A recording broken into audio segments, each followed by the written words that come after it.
За прв пат Работничкиот универзитет организира практична работилница за градинарство, но исто така и едукативни часови за биоградинарство. Филип Димковски е обучувач. Што како искуство ќе пренесеш во однос на обуките кои што ги правиш и секако што значи тоа за поттикнување на еколошкото градинарство во Македонија? Важно е, можеби една од најважните вештини е да научиме како да произведеме храна, а кога веќе сме одлучили да ја произведуваме, важно е таа да биде произведена по еколошките принципи, затоа што храната знаеме дека е и храна и лек, а ќе биде лек само ако е произведена во склад со природата. Во моментот сме во твојот кластер, каде што практично се произведува расадниот материјал и се она што во твојата градина ќе го има. Можеш ли отприлика да ми кажеш што и на каков начин тоа го правиш? Секоја година се трудам нешто ново да внесам.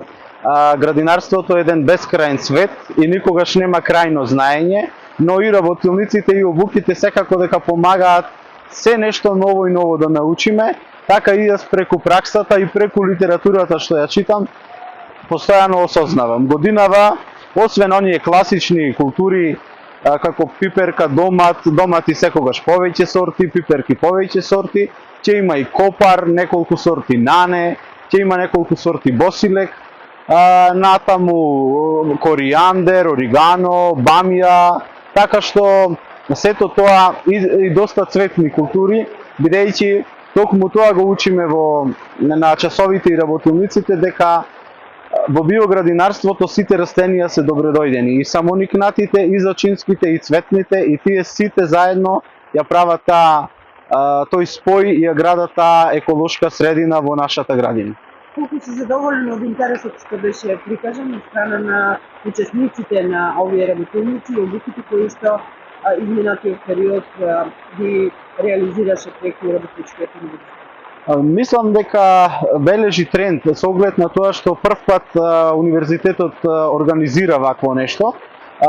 Бележи пораст, значи ова е веќе втора група која сега завршува со слушање на курсот. Со оглед на тоа што овозможен е и онлайн следење, овозможена и онлайн настава, со тоа можат да го слушаат значи луѓе независно од тоа каде живеат. Ова се сепак пионерски чекори, значи не може да се каже дека тоа е масовен интерес. Меѓутоа гледам дека интересот некако се зголемува и можеби тоа е малку, но сепак свеста некако постепено расте.